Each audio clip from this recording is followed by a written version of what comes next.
Hello crypto, welcome to another episode of Crypto Rules Everything Around Me Cream channel. Follow the cream, get closer to your dream. This channel is created for technical analysis. Let me get that off.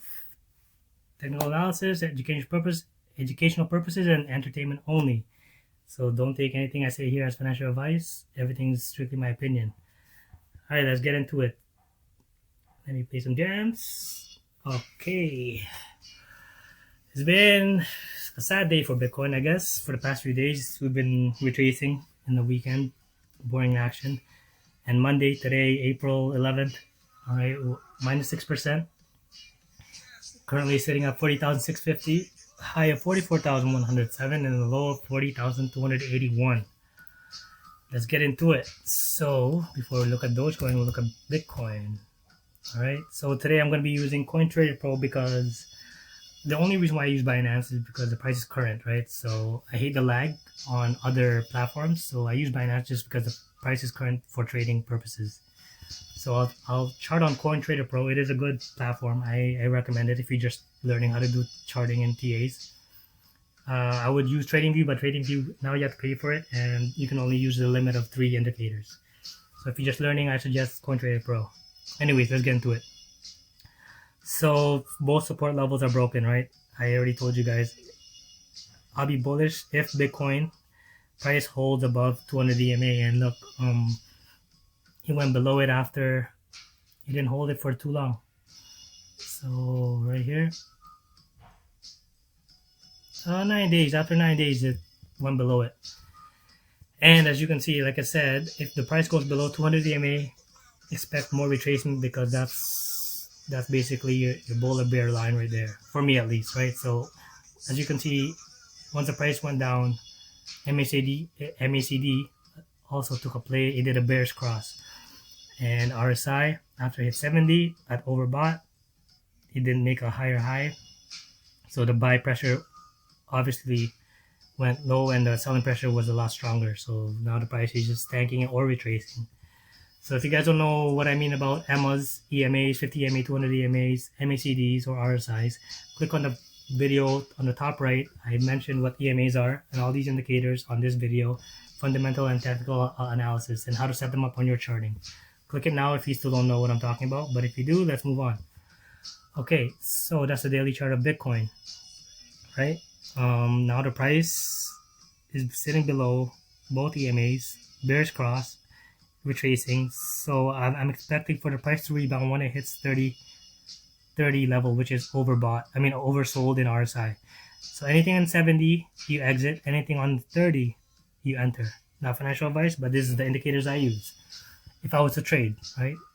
But right now the MACD lines are far apart together. I need them to come closer. Like I need them to close the gap between each other like that before I can put a position or see that it is reversing from the retracement. But before that happens, I'll pose 2 support lines, right? See, this is why I don't like using other things other than Binance. So this support zone, since all the support zones are broken from all the previous ones that I've been making, this is the next one right here, guys. All right. Only because it's right here. Only because I'm marking the top of the candles right here on the zone. And if that doesn't hold, the next one is right here.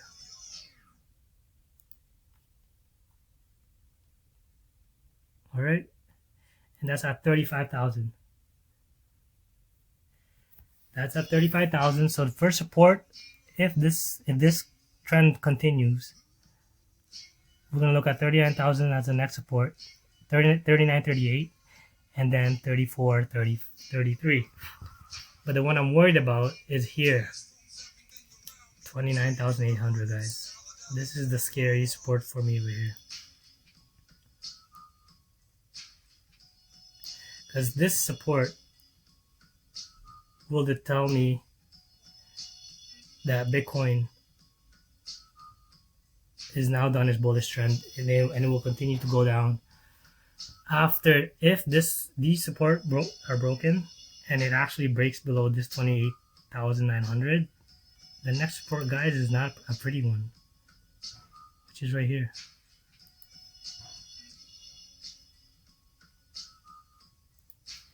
Right, so sorry, let me zoom in and show you that I just didn't. So as you can see, that's a support zone right there, right at 20,000, 21,000, guys.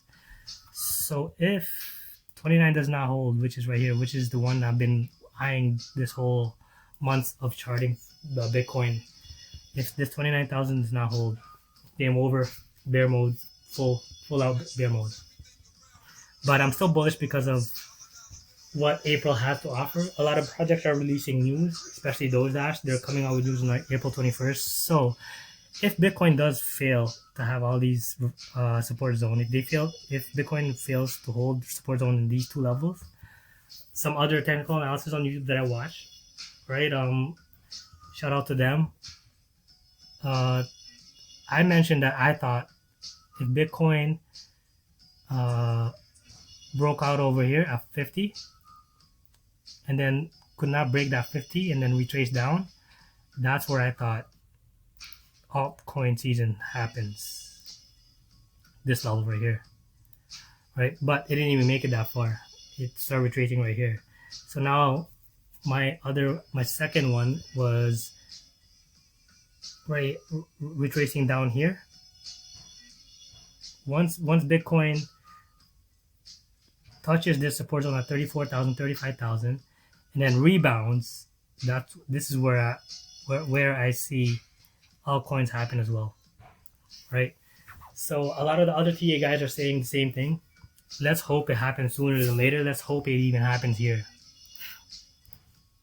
Okay, guys? Let's hope it happens there. So all we can do is watch it. We can't predict it yet, but the trend right now is a strong downward trend. You can even see, let's break it down to 1 hour. I'm not going to chart much on 1 hour. See, it's just making lower lows, guys. It's an ugly chart for 1 hour. And as you can see, look, the bear signal right here, right? 50 EMA crossing over to 200 EMA, right? And if you did that call, you'd be making, let's see how much money you'd be making right now. If you did a short call right here, once the signal happened and they hold it, basically 10%. But if you look at the value, you would have made from 45,000 if you shorted from 45,000 and you exit at 40,000. Sorry, if you exit at 40,000, then you made $5,000 in that trade, right? Again, take what the market gives you if you're a day trader. A profits are always a profit. So let me look at XRP.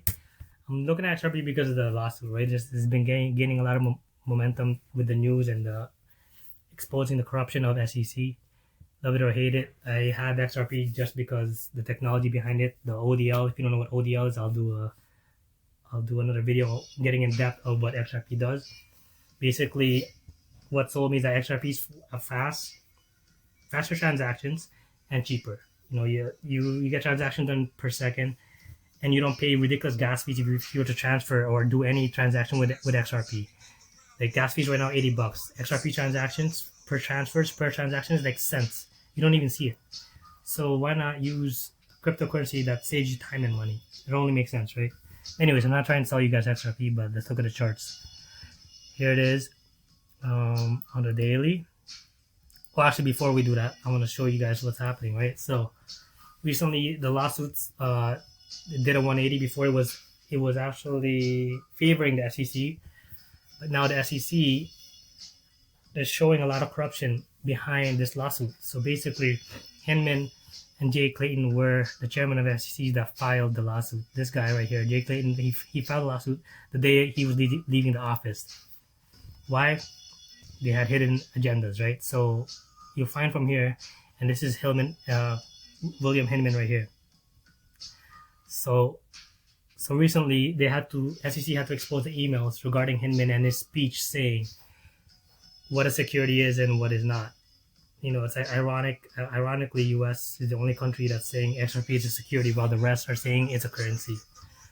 All right, so here's what happened now. So thanks to Empower Oversight, they tweeted, they received 200 pages of emails from the SEC responsive to its FOIA requests for records that could shed light on allegations of conflict of interest associated with the SEC's selective enforcement action involving cryptocurrencies, choosing winners and losers. The documents show that SEC Ethics Office cautioned former SEC official William HINMAN that he had direct financial interest in Simpson Thacher, yet HINMAN continued to meet with the firm in spite of these warnings. The thing is, with Simpson Thacher, they were a big investors of Ethereum. So, why meet with them?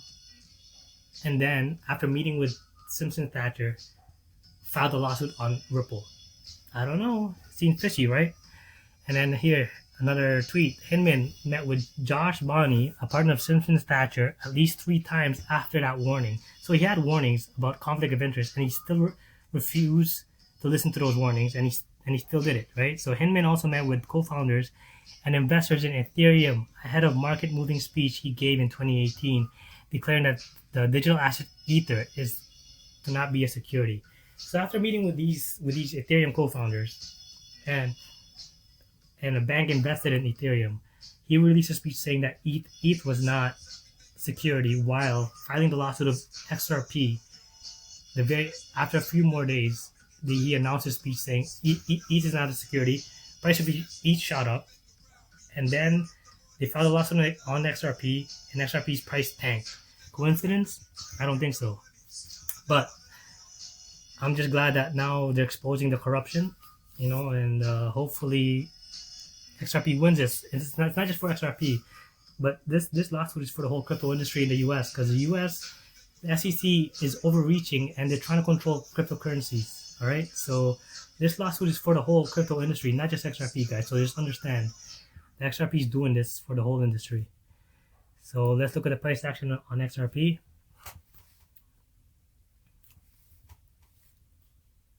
Oh, sorry, that's Binance. So XRP right here on a daily. All right, so I'll just post supports and resistance. So current support is right here, right? Why does it do that? So I'm choosing this trend line right here. Sorry guys, those are my dogs in the background. I've edited this video like 3 times, so I'm not gonna make another one. Okay, so this support zone is valid. As you can see, it's been playing its part for the past days. The good thing is I'm seeing the 50 EMA get close to the 200 EMA, right? All it takes is a couple more price actions for this yellow line to cross over 200 EMA, and then I'm bullish after that. And as we're speaking, I'm already seeing a green candle showing or forming. Even though you can see right here it was a bearish cross, and as you can see in RSI, we're headed towards the 30 RSI level, right? So anything on the 30 is a buy. Again, not financial advice. This is just what I know with my indicators that I use. Anything on the 30 is an entry point for me, okay? So if this support does not hold, guys, the next support for XRP is here at 60 cents. But regardless of what, if they win the lawsuit, I predict this is going to break all-time highs, which is at $1 or something, right? So you can like 2x, 3x if you own this. I believe it's going to go higher. That's just my beliefs, but here's the resistance. So guys, if XRP breaks the resistance, I mean, if it reverses the price action. So if the next 3 days the price reverses, 50 EMA and 200 EMA are the first resistance that I see for it, which is at 79 cents and 82 cents. Once we break that, the next resistance will be here for me, like $1 area, right? So some hefty gains. If it does go below the 50 cents and rebounds, right? That's a 50% gain. Or yeah, if it goes to 50, yes, 60 cents, that's 40 cents almost, guys. So that's a hefty win. Anyway, so I'm just tracking it because of the whole lawsuit thing, and like I said, it is making headlines, and I am a owner. I do own some XRP due to its technology, and I just believe in the coin, right? So I'm not telling you to invest in it, but just I'm tracking as well, just because of the lawsuit. It's making a lot of headlines as well. So the next one is Dogecoin. The next, I don't know if you guys saw the news. Basically, Elon is not part of the board anymore, right? So I'll pop that up over here. Here it is. Elon Musk no longer joining Twitter's board of directors, even though he is a main share. He's one of the biggest shareholders for Twitter. He is not part of the board anymore. Maybe because he asked for too many changes, but we don't know. Sorry, that's the wrong chart. Right. So the last few days of Dogecoin have been, big retraces. So it dropped from 17 cents to 14, currently now at 14 cents. It's looking like it's touching the 50 EMA. Not much going on there. It hasn't fallen below it. So once Dogecoin goes below 50 EMA, then I would probably get worried, but I'm still bullish on Dogecoin because of the person that's supporting it. So these are the two support zones for it. If it goes below it, I guess this would be the next one before this one. So sorry, let me make it clear. So this would be the next support zone right here. If it goes below 50 EMA, I expect it to hit 12 cents and then 11 cents. All right. As you can see over here, again, I'm just repeating myself, MACD, bearish cross, and RSI is at 50. So I expect it to go lower if the charts don't reverse in the next couple of days. All right. Dogecoin. Now off to one of my favorite coins, again, Dogedash. Let's see the leaderboard, guys. And leaderboard is at 1.6 million, valued at $276. That's because the price went down, right? The whole market tanks, Bitcoin tanks, it affects all coins easily. Here we go. 2 hours chart is a downward trend. It sucks looking at, but if I was to draw a line right here, right, this trend is nothing but lower lows. And over here, bearish cross, right? This is why I suggest you guys learn what EMA is and MACD's bearish cross right here, right? That's the 1 hour. And look, once it hit 30, right? RSI, 30 RSI is oversold. Look at that. And I'm not surprised it's rebounding, because this is usually all traders and all investors. They buy around this level. Buy in 30, sell in 70. So let's look at 1 day. 1 day looks flat, trust me. But anyways, it's still a higher high. we have a chance still, right? But if that fails, if this support fails, guys, this is the next support. Worst case scenario, we will retest at 15.00015. If it goes below this, I hope it doesn't, man. Just because we're 10 days away from the news, we could retest these levels and then shoot back up. I really hope it doesn't. I really hope not. And look what I'm seeing over here. It's a bearish cross, right?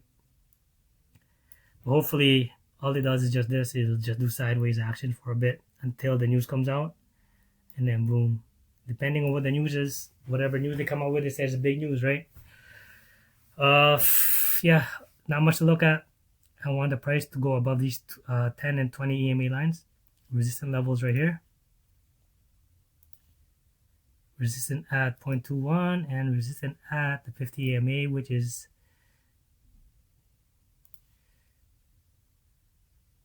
2.2. Once the price is above the 50 EMA, the next resistance would be here. 2.7. Alright guys, that's it for Dogedash. That's all for the other ones.